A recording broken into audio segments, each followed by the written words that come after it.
Assalamualaikum warahmatullahi wabarakatuh.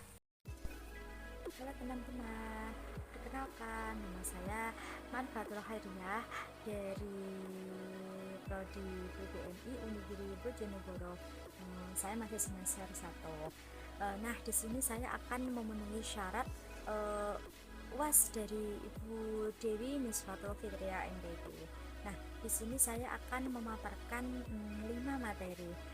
Yang pertama itu ada gejala jiwa pada manusia, yang kedua itu ada emosi, yang ketiga itu ada motif dan motivasi, yang keempat ada kepribadian, yang kelima ada interaksi sosial terhadap lingkungan. Nah, untuk yang pertama itu gejala jiwa pada manusia ya. Nah, gejala jiwa itu apa ya teman-teman? Nah, gejala jiwa itu adalah proses mental manusia yang mendasari perilaku tersebut. Nah, pada gejala jiwa manusia itu ada beberapa macam. Yang pertama itu ada asosiasi. Asosiasi itu apa sih? Asosiasi itu perkumpulan orang yang memiliki kepentingan yang sama sehingga dibutuhkan pemberitahuan hubungan atau pertalian antara gagasan dan ingatan dan juga kegiatan yang melibatkan seluruh panca indera. Jadi intinya asosiasi itu kemampuan yang melibatkan panca inderanya sendiri, seperti itu. Terus yang kedua itu ada ingatan. Ingatan itu hubungan antara pengalaman dengan masa lampau dengan adanya kemampuan mengingat pada manusia, terus atau bisa juga menyimpan dan menumbuhkan kembali pengalaman-pengalaman yang dialaminya. Terus yang ketiga itu ada berpikir. Nah, untuk berpikir sendiri itu kan sudah kebiasaan kita setiap hari ya yang kita lakukan. Soalnya setiap hari sebelum kita melakukan suatu hal pasti kita terlebih dahulu berpikir untuk bisa membedakan mana itu baik dan benar, seperti itu. Yang keempat itu ada intelijensi. Intelijensi itu kemampuan mental individu yang ditujukan melalui kualitas, kecepatan, ketepatan, dan keberhasilan. Nah, pada intelijensi ini bahwa kita kemampuan mental kita secara individu bisa melakukan suatu hal yang bisa maksimal dan bisa berhasil dengan kemampuan yang kita miliki, seperti itu. Nah, untuk materi yang kedua kita akan membahas tentang emosi. Nah, dari kata emosi itu tidak asing lagi ya teman-teman di pikiran kita, karena emosi itu termasuk dalam mencakup pada kehidupan kita sehari-hari ya. Karena emosi itu termasuk ekspresi kita. Kita bisa menjadi terkejut, senang, bahagia, sedih, seperti itu. Nah, emosi itu apa sih? Emosi itu adalah suatu perasaan yang dialami oleh seseorang ketika menghadapi situasi tertentu. Dan ini ada beberapa gangguan dari emosi. Gangguan emosi itu biasanya kan terganggu dimanapun kita berada. Misalnya tekanan gangguan emosional di tempat kerja, di rumah, ataupun bisa di kampus atau di sekolahan juga bisa. Dan ini ada beberapa faktor penyebab emosi. Nah, faktor penyebab emosi itu dibedakan menjadi dua. Yang pertama itu ada faktor internal, terus yang kedua itu ada faktor eksternal. Nah, untuk faktor internal itu faktor yang dapat terjadi pada diri kita sendiri, maksudnya dari dalam diri kita sendiri ya. Terus yang eksternal itu yang menyangkut bagian luar atau amarahnya itu bisa diungkapkan, seperti itu. Terus ini ada beberapa teori dari emosi. Yang pertama itu ada teori James Lex, yang kedua adalah teori Canon Barth, yang ketiga adalah teori kognitif tentang emosi.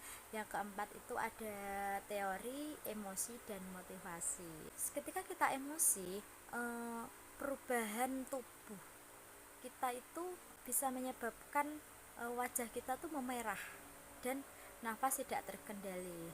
Terus tekanan darah kita itu bisa meningkat. Kita akan membahas tentang motif dan motivasi. Nah, untuk motif dan motivasi sendiri itu memiliki hubungan yang sangat erat, tapi ada perbedaannya sedikit ya teman-teman. Nah, untuk motif sendiri itu gerakan pikiran kita yang didorong untuk melakukan perilaku atau perbuatan sesuai dengan keinginan kita sendiri.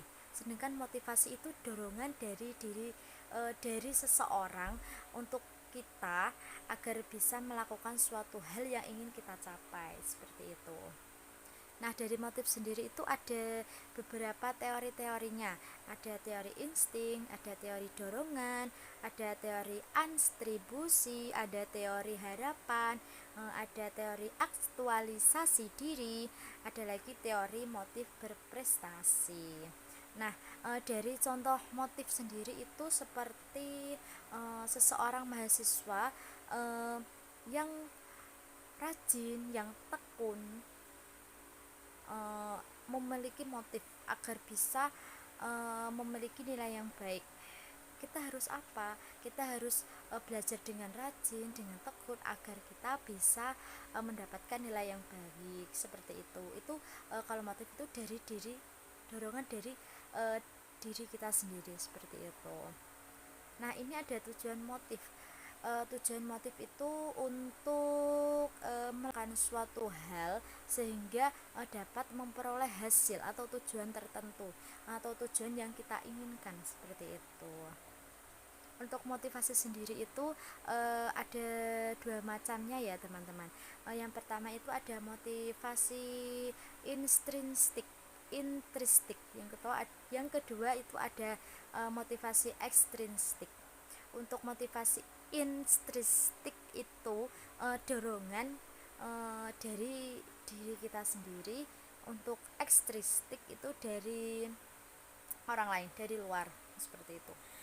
Contoh dari motivasi, contoh ya, ada seorang dosen memberikan dorongan, memberikan motivasi kepada mahasiswanya untuk selalu giat membaca, terus giat-giat berlatih agar bisa memiliki pengetahuan yang luas, seperti itu, agar presentasi kalau ada presentasi di kelas kita tuh bisa berpengetahuan luas, seperti itu motivasi ya. Untuk tujuan motivasi sendiri itu sama dengan motif. Tujuannya yaitu untuk melakukan sesuatu sehingga dapat memperoleh hasil yang maksimal. Nah, motif dan motivasi sendiri itu cenderung berorientasi pada tujuan dan didorong oleh keinginan untuk mencapai tujuan tertentu. Nah, itu penjelasan dari motif dan motivasi. Keempat, yaitu tentang kepribadian. Ya, kepribadian itu kita sendiri ya, termasuk ya. Dari pengertian kepribadian itu adalah gambaran cara seseorang itu untuk bertingkah laku terhadap lingkungan sekitarnya, yang terlihat dari kebiasaannya berpikir, sikapnya, dan minatnya, serta pandangan hidupnya, seperti itu. Nah, kepribadian sendiri itu berbeda-beda ya pastinya teman-teman. Karena apa? Kepribadian orang itu tergantung dari kebiasaannya mereka masing-masing. Sebenarnya kepribadian itu bisa saja kita rubah dengan kebiasaan-kebiasaan yang baik, atau bisa juga melihat sisi teman kita yang memiliki kepribadian yang baik, yang pokoknya yang positif lah intinya. Nah, agar kita itu mencontohnya. Untuk tipe kepribadian itu ada dua ya teman-teman, yaitu ada kepribadian introvert dan kepribadian extrovert.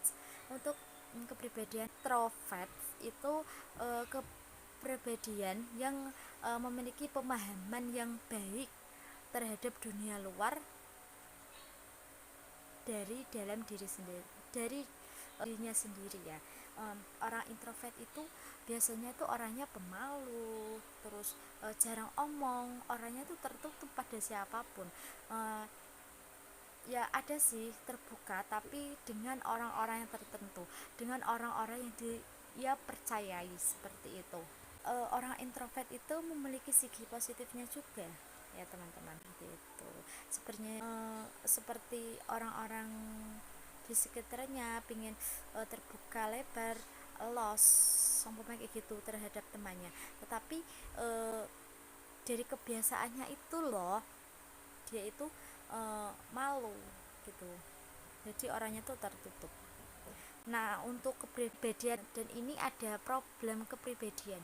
Nah, eh, problem kepribadian itu ada yang paranoid, terus ada skizoid, ada skizotipial, ada antisosial, ada lagi borderline, dan terus histrionik. Nah, itu penjelasan dari materi kepribadian. Nah, untuk materi yang terakhir ada interaksi sosial terhadap lingkungannya. Nah, untuk interaksi sosial sendiri itu bisa diterapkan e, dalam diri kita sendiri pada kehidupan sehari-hari ya, teman-teman. E, dari pengertian interaksi sosial sendiri itu merupakan hubungan antara individu satu dengan individu lain yang dapat berpengaruh pada individu yang lain atau sebaliknya. Nah, ini ada beberapa faktor dalam interaksi sosial.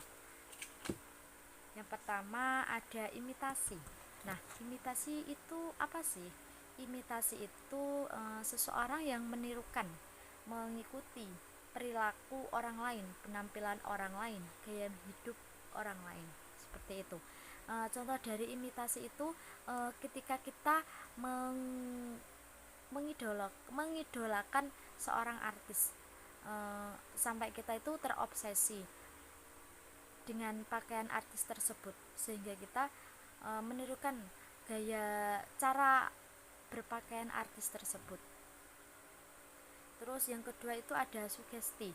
Nah, sugesti itu pengaruh yang muncul dari pikiran kita sendiri. Bisa juga disebut dengan logika, logika kita sendiri. Contoh dari sugesti itu ketika ada seorang pemimpin yang disegani oleh masyarakatnya, dan pemimpin itu memberikan arahan kepada masyarakatnya untuk membuang sampah pada tempatnya. Terus yang ketiga ada identifikasi. Nah, identifikasi itu sama halnya dengan mencari tahu, mencari tahu. Bisa juga menemukan suatu hal yang baru. Terus bisa juga dalam artian meneliti suatu hal yang ingin kita capai.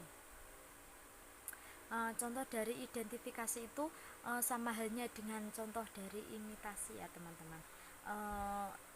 Tetapi pada identifikasi itu menirukannya itu dalam hal-hal yang positif. Terus yang keempat itu ada simpati. Simpati itu sikap peduli, sikap rasa sayang kita kepada sesama teman kita. Contoh dari simpati sendiri itu saat kita mengucapkan bela sungkawa terhadap teman kita yang terkena musibah.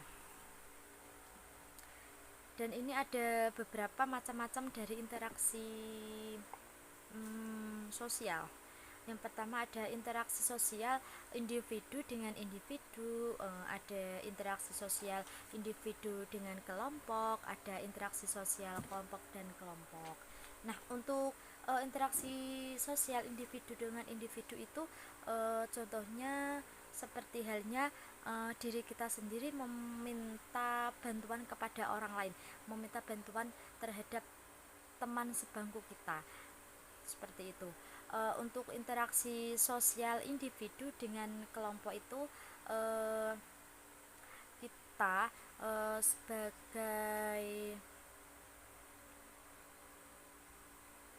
sebagai mahasiswa yang ingin meminta bantuan kepada atasan kita seperti kelompok atau organisasi lain seperti itu.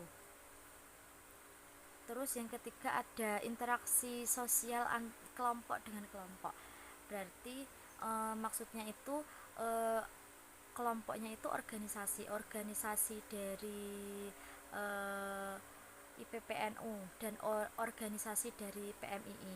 Mereka itu saling-saling berkolaborasi eh, antara satu sama lain untuk mencapai tujuan yang sama, seperti itu. Nah, ini ada tujuan dari interaksi sosial. Tujuan dari interaksi sosial itu sangat bermanfaat sekali ya bagi diri kita sendiri dalam kehidupan sehari-hari. Manfaatnya itu untuk menjalin sebuah pertemanan, agar kita tuh bisa melakukan diskusi dan juga bisa kerjasama dalam kehidupan bermasyarakat agar mencapai tujuan uh, yang sama, seperti itu. Nah, itu pemaparan dari 5 materi pengantar psikologi. Cukup sekian dari saya. Apabila ada kata-kata yang kurang berkenan, maaf. Wabil taufiq wal hidayah, wal inayah. Wassalamualaikum warahmatullahi wabarakatuh.